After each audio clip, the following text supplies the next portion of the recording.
Shalom Bapak Ibu.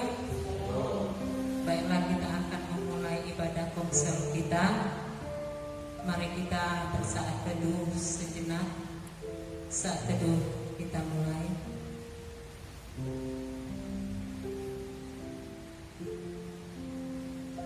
Pertolongan kepada kita adalah di dalam nama Allah Bapa yang menjadikan langit dan bumi. Turunlah kiranya atas kita sekalian anugerah dan sejahtera daripada Allah Bapa dan daripada anaknya Tuhan Yesus Kristus. Amin. Kita bernyanyi dari nomor 13 ayat 1 sampai 2.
Tuhan, di malam hari ini kembali datang kami ke hadirat-Mu untuk memuji dan memuliakan nama-Mu.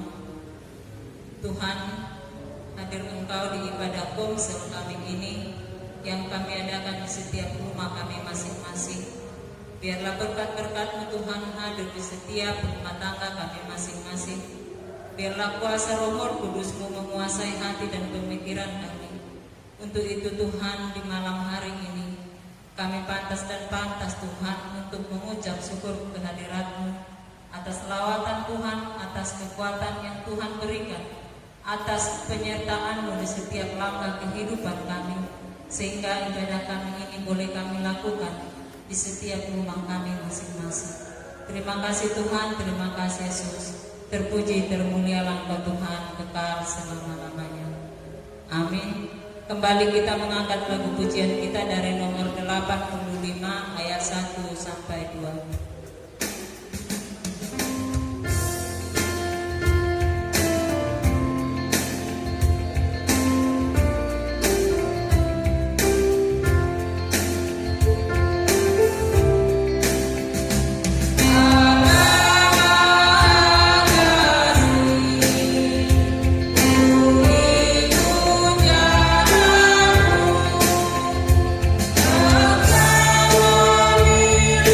Aku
dalam ibadah proposal kita pada malam hari ini untuk pembacaan firman Tuhan dalam sharing kita, yaitu dari Kejadian 2 ayat 24. Kejadian 2 ayat 24 itu firman Tuhan yang hendak kita baca dalam partisipasi firman Tuhan dalam proposal kita. Bapak Ibu, untuk tema atau topik sharing kita yaitu pernikahan sebagai ikatan janji yang eksklusif. Pernikahan sebagai ikatan janji yang eksklusif. Nah, kita mau membuktikan iman kita. Adakah bukti keluargamu telah terbukti bertumbuh dalam iman? Adakah bukti bahwa dalam keluargamu telah bertumbuh dalam iman? Ya, kami persilahkan kepada kita yang hadir boleh berbagi membuktikan iman tentang pertumbuhan iman dalam keluarga, sebagaimana topik kita pada minggu yang lalu, yaitu keluarga yang bertumbuh. Keluarga yang bertumbuh yang digambarkan seperti tumbuh-tumbuhan atau bunga yang sedang mekar, seperti bunga yang ditancap atau pohon yang ditancapkan di dalam tanah, akar-akarnya menjadi kuat dan daunnya tidak pernah layu dan ranting-rantingnya pun tetap menunjukkan buah. Nah, itu salah satu keluarga yang bertumbuh dalam iman. Nah, adakah bukti dalam keluargamu bahwa bertumbuh dalam iman? Yang silakan. Apa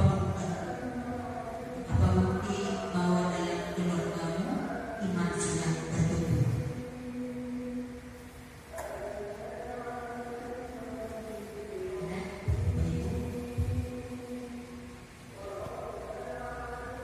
Silakan.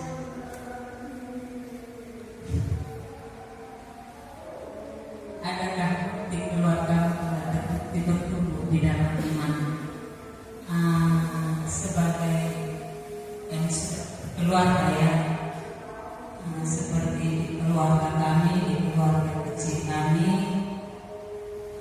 pertumbuhan iman itu tadinya sih dalam keluarga permasalahan pasti ada ya, pasti ada. Dan sebelum saya masuk ke speaker, saya hanya di majelisan dulu. Kalau saya emosi dengan pasangan hidup saya atau suami, saya sering mengutuk di dalam hati saya. Maksudnya mengutuk itu saya sudah mau berpanik itu menyenangkan meski itu. Jadi ya lama-lama masuk ke pikiran saya sebagai pengalaman bagi saya, berarti saya sudah berdosa. Pertumbuhan iman saya yang selama ini istilahnya mendapatkan pasangan itu tidak menerima selama ini kekurangan dan kelebihan dari pasangan hidup saya.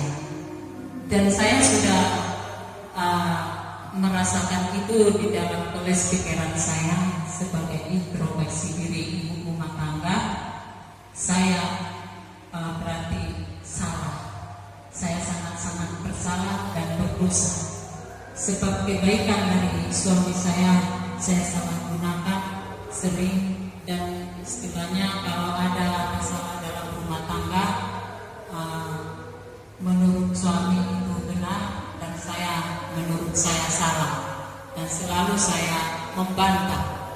Dan hingga pada saat ini Bapak Ibu dan saudara-saudari yang dikasihi Tuhan, di dalam rumah tangga kami itu kalau ada masalah dalam rumah tangga kami diamkan dulu, meredakan hati masing-masing.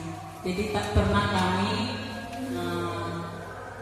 istilahnya mengeluarkan kata-kata yang kasar atau suara yang besar.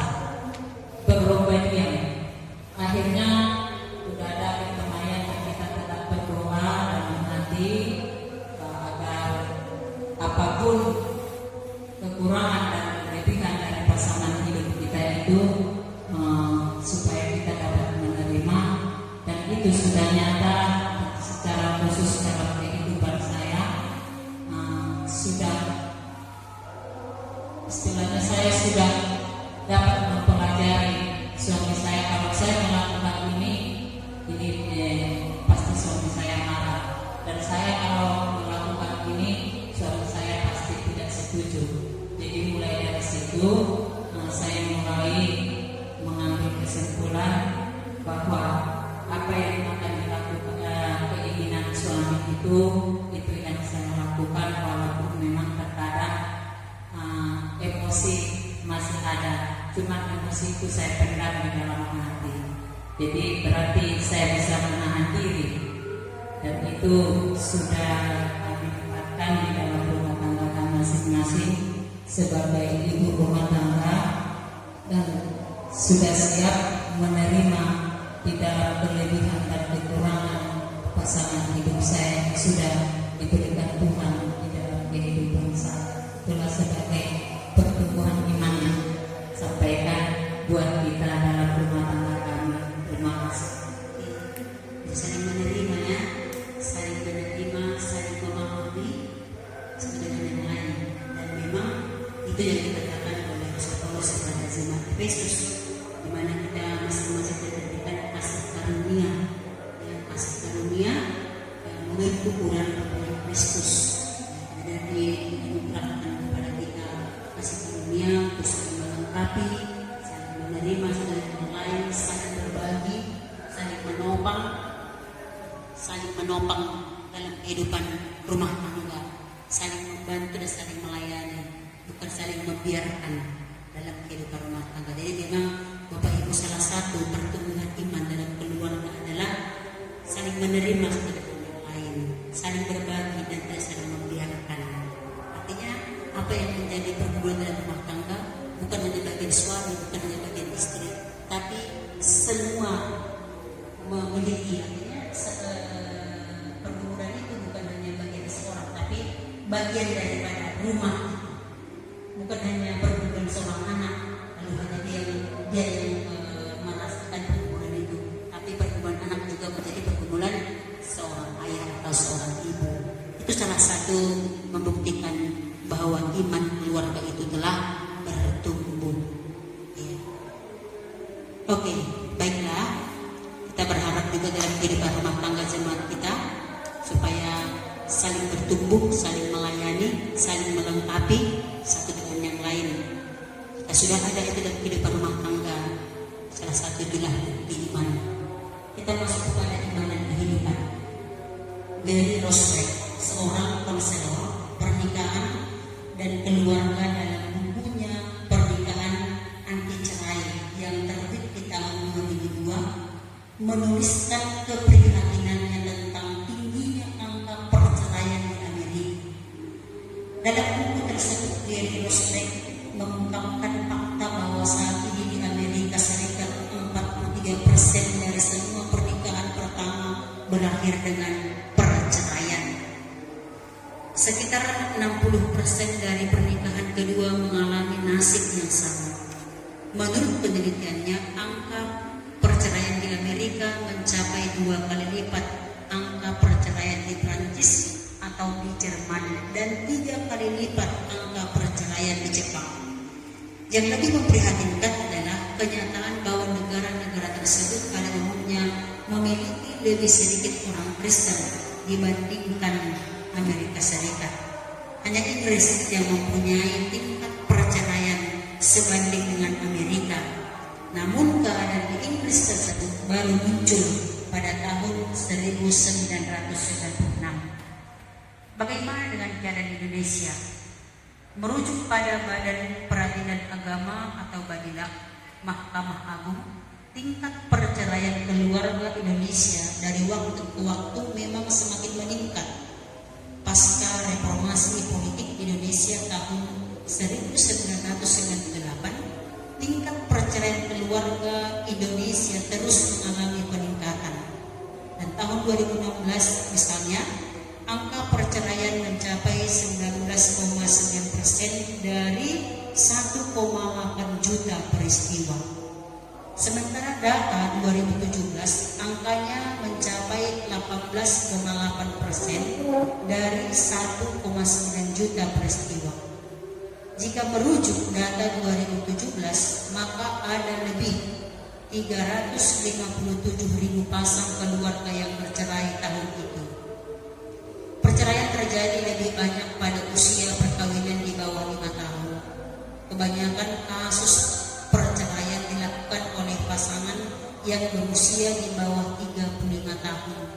Penyebab pisahnya pasangan jika diurutkan 3 besar paling banyak akibat faktor ketidakharmonisan sebanyak 91.841 perkara. Tidak ada tanggung jawab 78.407 perkara, dan masalah ekonomi 67.891 perkara. Ya, Bapak Ibu, bandingkan itu bagaimana perceraian di Indonesia begitu pesatnya dan begitu banyaknya persoalan dalam kehidupan rumah tangga. Nah, jika memang kita bisa saling menerima ya tadi ya, itu bukti iman tadi, kita bisa saling menerima kelemahan, kelebihan satu dengan yang lain dan mau berbagi kelemahanmu kelemahanku, kelebihanmu kelebihanku, persoalanmu persoalanku, itu bukti bahwa iman kita sudah bertumbuh. Nah, jika dalam iman dan kehidupan tadi bisa kita lihat meningkatnya perceraian, berarti belum memiliki pertumbuhan iman kepada Tuhan kita Yesus Kristus. Nah, apakah saat ini hidup rumah tanggamu mengalami permasalahan dan bagaimana cara mengatasinya? Ya Bapak Ibu jemaat Tuhan yang kasih dalam Kristus Yesus, apakah saat ini hidup rumah tanggamu mengalami permasalahan dan bagaimana saudara mengatasinya? Kami persilahkan kita yang hadir atau Bapak Ibu yang ada di rumah kita masing-masing, jangan sungkan-sungkan ya, jangan sungkan-sungkan permasalahan apa yang kita hadapi saat ini.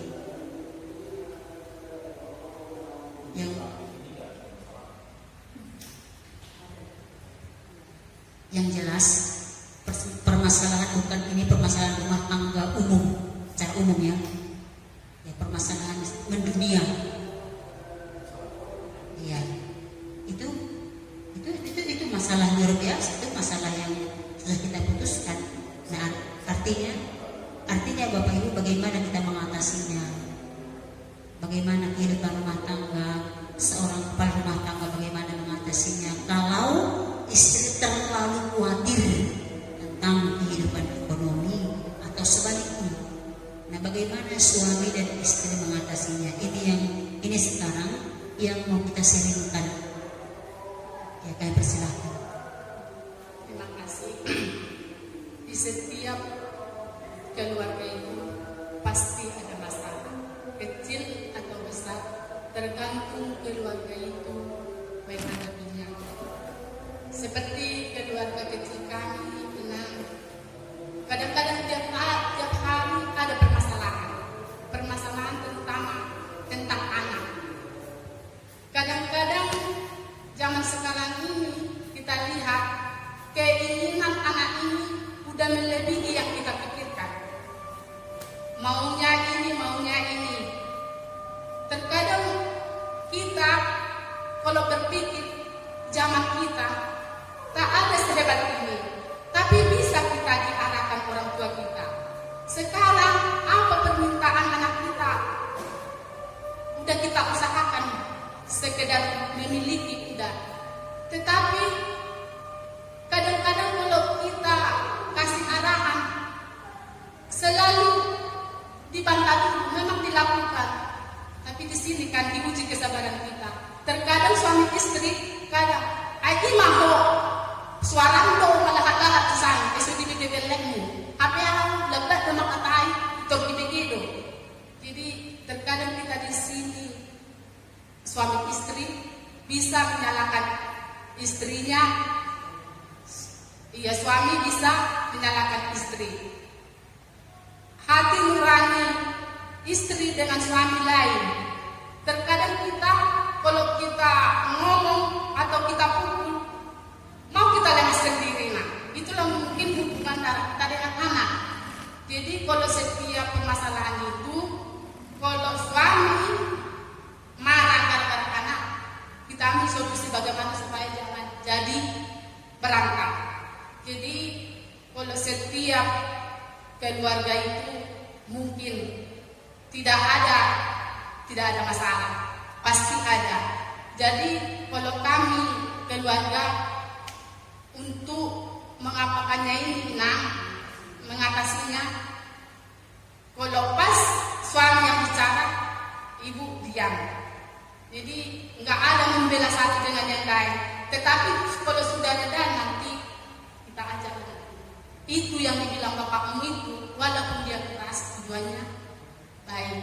Jadi itulah caranya dalam keluarga kami, meredakannya. Kita diam, jangan ada misalnya udah dimarahkan bapak ikut. Jadi nanti di sini kita mental anak kita bagaimana nanti. Jadi satu cara mengatasinya, ketika seorang bapak marah kepada anaknya, kita sebagai istri harus diam. Diam bukan berarti kita nggak sayang sama anak kita. Diam berarti bukan kita nggak membela dia. Tapi bukti kita diam adalah supaya anak itu mengerti bahwa kita bukan tidak membela dia secara langsung, tapi hati kita pasti membela dia. Kadang di belakang, di dapur, dari dulu seperti itu. Kadang di teras, menceritakan ketiga anak ini. Yang ini sifatnya seperti ini, yang ini sifatnya seperti ini, yang ini sifatnya seperti ini. Nah, kalau dijanjikan harus dikabulkan. Kalau enggak dikabulkan, berarti dia akan marah, terjadi persoalan. Nah, untuk itu, untuk anak ini jangan dijanjikan sesuatu. Artinya, ya kita akan duduk bersama dengan suami istri dulu, membicarakan ini anak ini karakternya seperti ini anak ini karakternya seperti ini karakternya seperti ini. Kalau ini bagaimana mengatasinya? Kalau ini bagaimana mengatasinya? Dan ini bagaimana mengatasinya? Juga harus dibarengi dengan doa. Jadi itu salah satu juga mengatasi permasalahan dan menghadapi anak-anak. Karena Bapak Ibu kalau ada 3 anak kita berarti 3 cara kita untuk menghadapi mereka, karena sifat-sifatnya pun berbeda. Nah, yang lain kita yang hadir di sini, apakah saat ini hidup rumah tangga mengalami permasalahan dan bagaimana cara mengatasinya? Sebagai pengalaman dalam rumah tangga untuk mendidik anak, memang kalau di zaman sekarang, kalau kita keras sama anak tambah keras. Jadi kebetulan di dalam rumah tangga kami, anak-anak kami puji Tuhan hingga pada saat ini anak-anak yang diberkati dan anak-anak yang bisa diarahkan. Jadi kalau mengurus emosi tidak ada. Jadi himbauan daripada kami kepada Bapak Ibu yang anak istilahnya mengikuti zaman sekarang, kita memang perlu di sana ekstra hati-hati dalam mendidik anak. Yang maksudnya di sana kita pelajari dulu anak itu, apakah dia bisa keras atau lembek yang dia mau, atau lemah lembut. Jadi kalau memang kayak di rumah tangga kami itu, karena sudah pada dewasa, kalau tidak sesuai dengan apa yang saya pikirkan dan peraturan rumah tangga kami yang kami buat, kalau pertama memang saya diamkan dulu, kan. Sudah itu saya lihat situasi, kalau memang anak itu sudah tenang, baru saya dudukkan, saya arahkan, baru saya nasihati, saya berikan pandangan-pandangan bagaimana di luar dan di dalam, bagaimana anak itu terdidik. Karena didikan dari dalam duluan baru keluar. Karena kalau anak terdidik dari dalam rumah tangga kita, pasti anak itu keluar mengikuti apa yang diajarkan dari orang tua dari dalam rumah tangga. Jadi kepada ini memberi saran ya, buat pandangan atau istilahnya pendapat buat Bapak Ibu di dalam rumah kita masing-masing, secara khusus ibu-ibu ya, karena ibulah yang banyak menghadapi anak di dalam rumah, paling enggak 24 jam. Belum lagi materi yang dipikirkan dan kebutuhan dalam rumah tangga, karena ibu juga sudah banyak kan sekarang membantu perekonomian daripada bapak. Jadi ibu-ibu, anak yang sudah kita lahirkan atau darah daging kita, paling enggak kita sudah mengerti maksud daripada tujuan anak tersebut. Jadi kita tetap berdoa kepada Tuhan agar Tuhan memberikan hikmah kebijaksanaan untuk mendidik dan membesarkan atau merawat anak-anak kita supaya menjadi anak yang kita banggakan di kemudian hari. Itu yang bisa saya sampaikan buat kita sebagai istilahnya untuk cara-cara mendidik anak diselesaikan dengan baik-baik. Jangan karena pada saat emosi anak itu kita nasihati, itu tidak akan masuk. Dan mari kita duduk bersama, kita lihat situasi, baru kita arahkan mereka. Itu yang bisa kami sampaikan. Terima kasih. Ya, jadi itu tentang mengatasi permasalahan tentang menghadapi anak ya. Saya punya masukan satu, bagaimana ibu John Wesley, itu Susana Wesley, anaknya ada 19 yang hidup 15. Jadi kalau saya baca diarinya pendeta John Wesley, pendiri gereja Metodis kita, ibu Susana Wesley ini untuk mendidik dan membesarkan anaknya karena ada 15 orang. Jadi setiap hari dia buat jadwal, untuk hari ini pukul sekian sampai pukul sekian anak ini. Besok anak ini. Dia tanya anaknya apa yang dilihatnya yang menjadi persoalan anaknya. Dia buat waktu untuk penggembalaan bagi anaknya. Setiap dia buat jadwal itu kalau kami baca di buku diari daripada Wesley, bagaimana mamanya Susana Wesley membesarkan dan mendidik 15 orang anaknya, termasuk John Wesley dan Charles Wesley yang juga pencipta lagu nyanyian rohani kita. Ibu Susana Wesley begitu sabarnya mendidik anak-anaknya sehingga semuanya berhasil. Dia buat waktu khusus untuk menggembalakan atau untuk mengarahkan, memanggil anaknya satu-satu. Dia buat jadwalnya. Apa persoalan anaknya itu, apa yang dihadapi anaknya itu, lalu dia doakan. Enggak sekali semua dia doakan. Jadi mungkin itu salah satu juga mengatasi kita untuk menghadapi anak-anak kita, apalagi di zaman sekarang, baik suami maupun istri, bapak ibu harus sehati sepikir untuk mendidik anak-anak yang diberikan Tuhan kepada kita, sehingga persoalan anak dapat kita atasi bersama-sama. Itu mengenai masalah anak. Baiklah, kita lanjut kepada firman Tuhan yang hendak kita baca dari Kejadian 2 ayat 24. Apa yang dikatakan firman Tuhan tentang pernikahan sebagai janji ikatan yang eksklusif. Kejadian 2 ayat 24 kita baca secara bersama-sama. Kita mulai. Sebab itu seorang laki-laki akan meninggalkan ayahnya dan ibunya ibunya dan bersatu dengan istrinya, sehingga keduanya menjadi satu daging. Amin.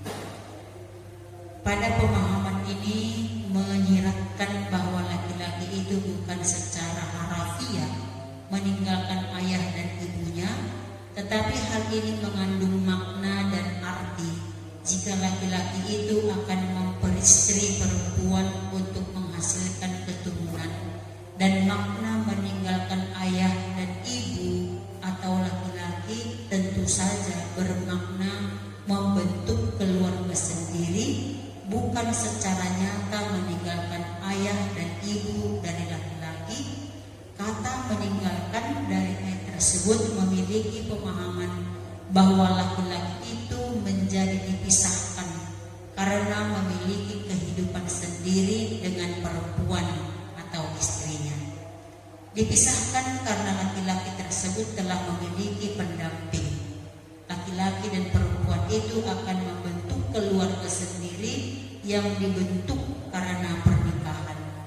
Dengan makna bersatu, artinya pihak ayah dan ibu dari laki-laki telah menjadikan laki-laki itu menjadi pemimpin bagi seorang perempuan, karena bukan laki-laki yang dijadikan dari perempuan, tetapi perempuan dijadikan oleh laki-laki. Banyak pemahaman keliru jika makna meninggalkan disalahartikan keluar meninggalkan ayah dan ibu dari seorang laki-laki, tetapi maknanya lebih luas dan mendalam, yakni memperistri perempuan dan menjadi keluarga sendiri. Seorang laki-laki tetap utuh terhadap bagian keluarga ayah dan ibunya, walaupun telah memiliki pendamping yakni istrinya. Banyak pihak menafsirkan jika meninggalkan ayah dan ibu dari laki-laki mengikuti istri atau keluarga istri. Tentu saja konsep ini keliru, karena yang menjadi imam adalah laki-laki bukan perempuan. Laki-laki tidak menjadi bagian perempuan, tetapi perempuanlah yang menjadi bagian laki-laki sebagai pendamping istri. Kita masuk kepada perkembangan baru. Apa yang saudara dapatkan melalui sharing firman Tuhan pada malam hari ini tentang pernikahan yang eksklusif yang dikatakan oleh firman Tuhan dalam Kejadian 2 ayat 24 tentang laki-laki meninggalkan ayah dan ibunya. Ya, yang meninggalkan ayah dan ibunya bukan secara harafiah, tetapi yang dimaksudkan meninggalkan ayah dan ibunya, laki-laki itu dia menjadi seorang imam, dia menjadi seorang pemimpin bagi seorang perempuan, karena perempuan itu diambil dari laki-laki. Berarti kita dimasukkan dengan pernikahan yang eksklusif. Ya, eksklusif bahwasanya kalau laki-laki yang meninggalkan ayah itu bukan karena dia tidak mengasihi ayah dan ibunya, tetapi karena perempuan itu diambil dari laki-laki, lalu laki-laki itu harus meninggalkan ayahnya dan menjadi pemimpin, menjadi seorang imam bagi perempuan yang menjadi pasangan atau istrinya. Artinya di sini dimaksud bahwa orang tua jangan lagi mencampuri urusan anak laki-lakinya yang sudah dijadikan menjadi pemimpin dan imam bagi seorang perempuan, yaitu istrinya. Itu artinya berarti yang dimaksud dengan pernikahan yang inklusif. Kalau menurut pengertian saya, karena banyak sekarang ini sudah dikawinkan anaknya, ya kan? Sudah dikawinkan anaknya kepada seorang perempuan dan sudah dipisahkan dia. Ngai pajari istilahnya, ngai pajari. Berarti dia bukan lagi bagian dari keluarga secara harafiah, karena dia sudah bagian dari istrinya. Jadi kalau menurut pemahaman saya, karena memang sering terjadi ketika anak laki-laki kita itu kita nikahkan, kita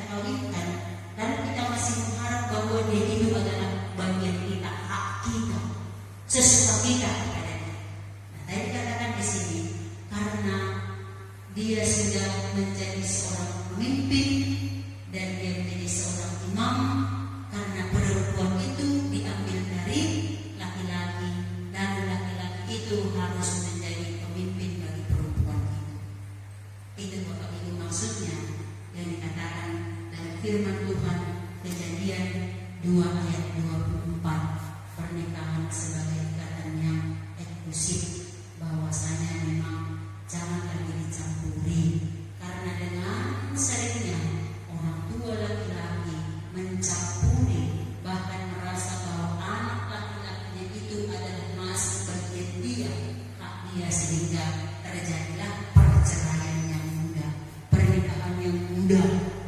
Ya, tadi sebagaimana iman dan kehidupan, apa yang dilakukan oleh diri Roosevelt tadi, ya, pernikahan 5 tahun ke bawah itu pada umumnya sering terjadi perceraian, dan itu kenyataannya, ya kan, yang kita hadapi dalam kehidupan kita sehari-hari. Nah, oleh karena itu, apa yang sudah dapatkan melalui sharing firman Tuhan ini, artinya firman Tuhan ini mengajarkan kita kelak ketika kita punya anak laki-laki, dan anak laki-laki itu sudah dewasa, dan kita kawinkan, tidak ada bahasa apanya itu ya, kita kawinkan dia dengan seorang perempuan, biarkan dia memimpin perempuan itu, biarkan dia menjadi imam bagi perempuan itu, karena dia sudah menjadi satu daging dengan perempuan itu. Kalau saya itu yang saya dapatkan dari firman Tuhan, saya ketika kita berikan sepenuhnya bahwa anak kita itu mampu menjadi seperti imam, mampu menjadi pemimpin bagi perempuan yang diambil dari laki-laki itu, maka kita akan menjadi orang yang bahagia. Itu menurut saya. Oleh itu ke depan ini mungkin pengalaman dan pembelajaran bagi kita, dan bagi yang mungkin yang sudah punya anak laki-laki dan sudah punya partner main, ya, yang masih mungkin mencampuri urusan rumah tangga anaknya, ya, mungkin ini pembelajaran bagi kita, janganlah lagi terlalu dicampuri, karena mereka sudah disatukan oleh Tuhan.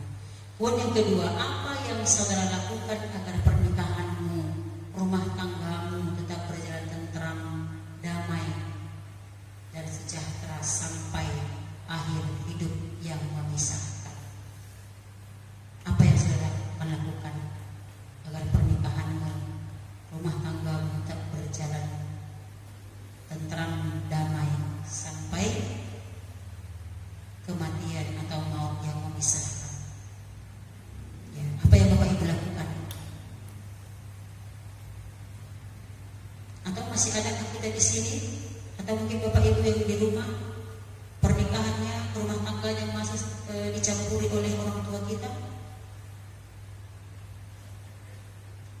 Ya, jika memang masih ada seorang bapak atau seorang imam, bolehlah ya, mungkin dengan caranya untuk mengatakan kepada orang tua, ya, agar jangan terlalu mencampuri urusan rumah tangga.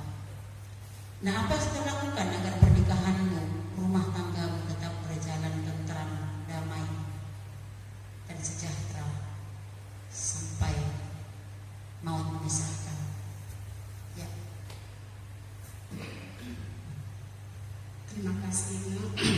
Kalau di keluarga kami yang kami lakukan, misalnya ada yang direncanakan, sebelum yang direncanakan itu mau diambil gitu lah, selalu diadakan diskusi. Ada rencana ini, ada rencana, terutama misalnya ada keperluan dalam keluarga suami, kita harus membicarakan dulu, ada begini, bagaimana pendapatnya. Jadi tidak tersembunyi, harus transparan. Tetapi walaupun kayak gitu transparannya, tapi saya sendiri mau tersembunyi.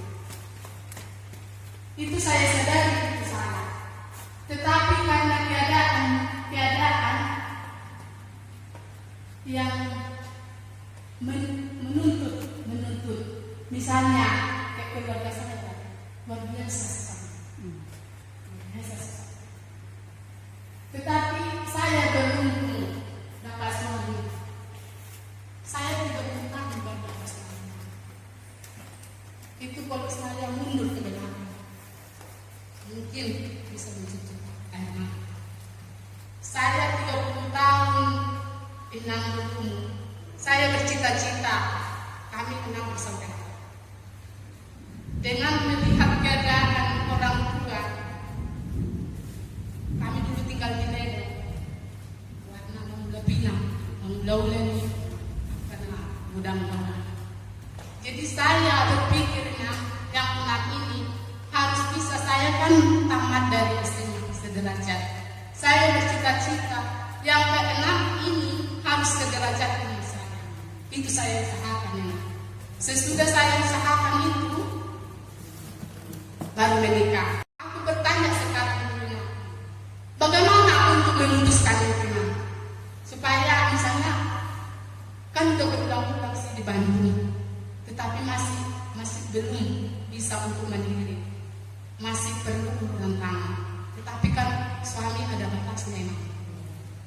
Jadi kadang-kadang aku berpikir, bagaimana caranya untuk memutuskan ini? Tetapi puji Tuhan, semuanya itu bisa saya selesaikan. Semuanya sudah mirip. Jadi lepas kandungan saya bilang sudahlah sampai di sini. Semuanya udah berkeluarga. Apa yang dikasih Tuhan sama keluarga kita pribadi, talenta, kerjakan bagus-bagus, selamatkan keluarga masing-masing. Saya bilang kayak gitu. Tapi itu saya kerjakan semuanya yang bukannya berarti saya menyesal juga. Di samping itu berkat-berkat dari 2 orang itu memang kami rasakan, kan kami makin melangkah. Puji Tuhan lah semuanya itu terbalas sampai saat ini. Puji Tuhan masih bisa lah enam kami masih dikatakanlah standar masih keluarga bahagia lah ya. Terima kasih, itulah pengalaman saya. Kalau memang ada pengertian, ya kan, sama moral, ada pengertian keluarga beban gaul, ya. Justru karena itu pengertian itu disyukuri dan tetap didoakan. Nah, kalaupun ada hal-hal yang tersembunyi, sekarang sudah selesai, itu pun disyukuri dan tetap diteruskan untuk tetap bersyukur.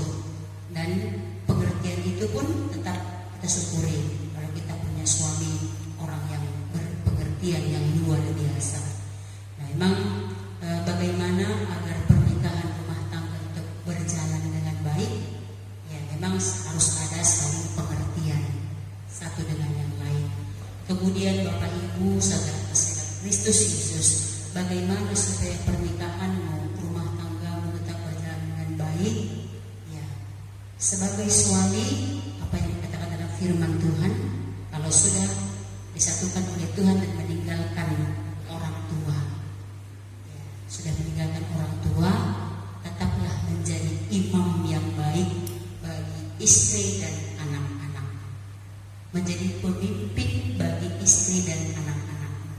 Jika seorang suami, seorang laki-laki benar-benar dapat menjadi seorang imam, memimpin rumah tangganya dengan baik, pasti rumah tangga itu akan menggema.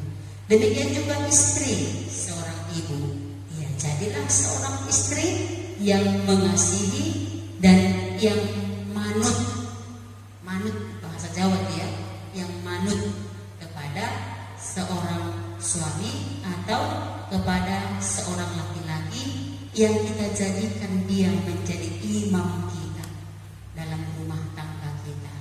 Maka dengan demikian imam dan istri dan anak-anak bisa menyelesaikan setiap persoalan dan rumah tangga yang dihadapi. Nah, jadi bapak-bapak jadikan dirimu sebagai imam, ibu-ibu jadikan dirimu sebagai istri yang patuh kepada Tuhan, taat kepada Tuhan, dan patuhilah suamimu sebagai imammu. Itu yang dikatakan oleh firman Tuhan pada ibadah kelompok sel kita, maka pernikahan dan rumah tangga kita akan semakin diberkati. Amin. Kita masukkan doa syafaat.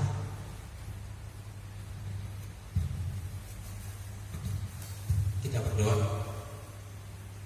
Allah Bapa di surga yang kami kenal di dalam nama Tuhan Yesus Kristus, segala puji dan syukur ya Tuhan yang patut kami sampaikan kepadamu buat kesempatan ini, di mana Tuhan masih mengizinkan kami untuk melaksanakan segala aktivitas kami terlebih dalam satu hari ini ya Allah. Dan pada kesempatan ini, di malam hari ini, Tuhan masih izinkan kami untuk memuji, memuliakan nama Tuhan melalui ibadah konsil kami. Biarlah Tuhan, ibadah kami ini menjadi kepujian dan kemuliaan bagi nama Tuhan. Buat sharing firman kami Allah, mana kami telah berbagi tentang kehidupan rumah tangga kami, suami terhadap istri, suami terhadap anak-anak, demikian juga seorang suami terhadap orang tuanya.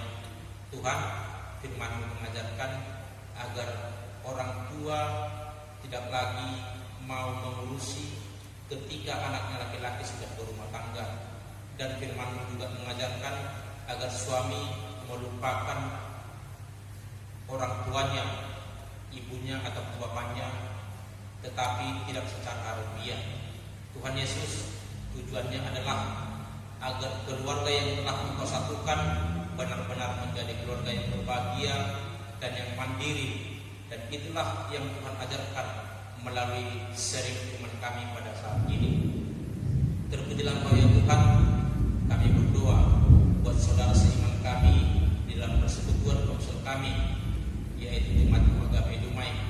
Tuhan, di masa sulit pada saat ini, situasi COVID-19, Tuhan sudah mulai terasa bagi kami jemaat-Mu, mulai mengalami kekurangan perekonomian ataupun berkurangnya mata pencaharian di dalam kehidupan rumah tangga kami secara pribadi maupun keluarga. Tuhan, ketika kami melihat situasi ini yang begitu berat ini, Tuhan, kami mau tanggalkan situasi yang sangat berat ini dari kehidupan kami secara pribadi, warga Republik Indonesia dan dunia secara umumnya. Tuhan, ketika kami berkunjung ke rumah saudara seiman kami, banyak yang sudah mengeluh tentang kehidupan perekonomian kami sehari-hari. Tuhan, kami tidak mau situasi ini berlarut-larut. Untuk itu Tuhan, mampukan kami ketika situasi ini masih terus berada dalam kehidupan kami. Kuatkan kami Tuhan untuk menjalani kehidupan rumah tangga kami. Terkadang Tuhan, untuk memenuhi kehidupan rumah tangga secara fisik, makanan yang akan kami konsumsi, terkadang Tuhan kami berpikir untuk membelinya ke pasar karena situasi perekonomian yang menghimpit kehidupan rumah tangga kami, terlebih jemaat-Mu yang ada di Agama Dumai ini. Tuhan, secara khusus kami berdoa buat Ibu Murtaku Bolon, di mana Tuhan penyakitnya hingga pada saat ini belum juga sembuh, dan beberapa hari yang lalu selalu kambuh setiap harinya. Tuhan, Tuhan berikan tangan-Mu yang kudus untuk mengurapi kehidupan keluarga ini, Ibu Murtaku Bolon beserta anaknya Junjung, di mana Tuhan mereka sangat rindu uluran Tuhan untuk mengangkat sakit penyakit yang ada dalam tubuh ibu ini. Tuhan, ia sudah berusaha untuk berobat ke para medis, tetapi belum juga kunjung sembuh.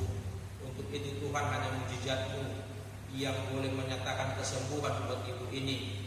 Tuhan, walaupun tidak sembuh, tetapi rasa sakit yang ada dalam tubuhnya Tuhan angkat itu, sehingga ia tidak merasakan sakit, walaupun sebenarnya bibit penyakit itu masih ada dalam tubuhnya, agar ia boleh beraktivitas, boleh bekerja untuk memenuhi kehidupan rumah tangganya, terlebih anaknya Junjung satu-satunya yang di hadapannya ya Allah. Tuhan, itulah harapan kami, itulah kerinduan kami. Mampukan Tuhan keluarga ini selalu bersyukur dan selalu berharap kepada-Mu.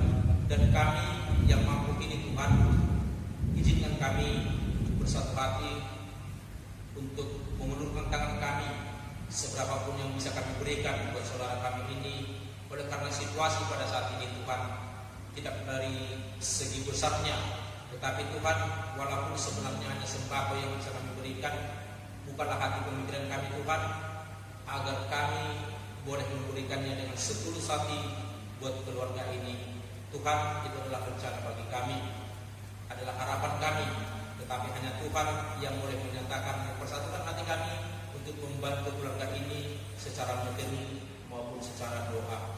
Terima kasih ya Tuhan buat seluruhnya jemaat Mogabe Dumai dimanapun kami berada pada malam hari ini.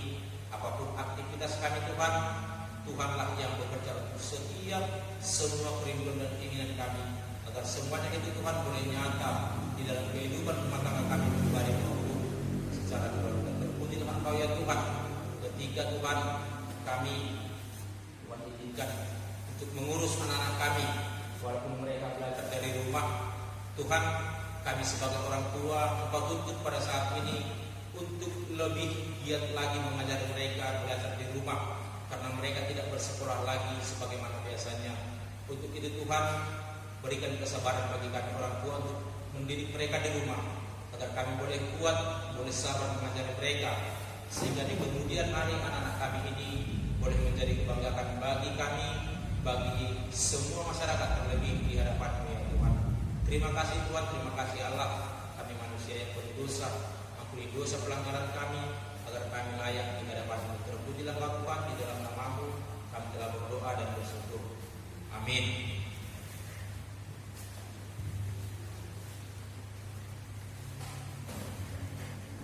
Baiklah, kita kembali bernyanyi dari nomor 271 ayat 1 sampai 2. Kita sambil mengumpulkan persembahan.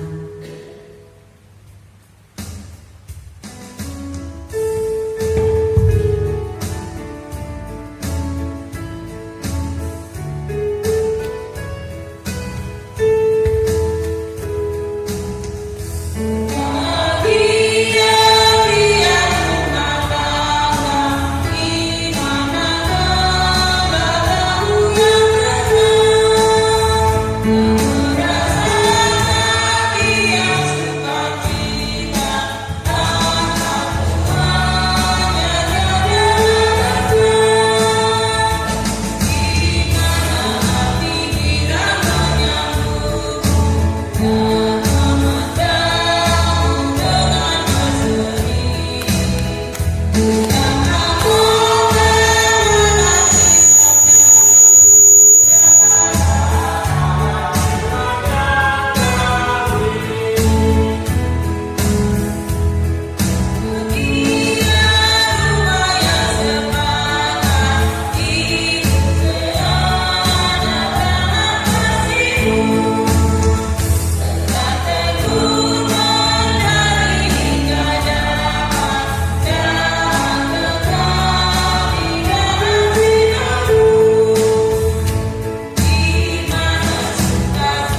sejak pada malam hari ini, besok hingga sampai selama-lamanya. Amin.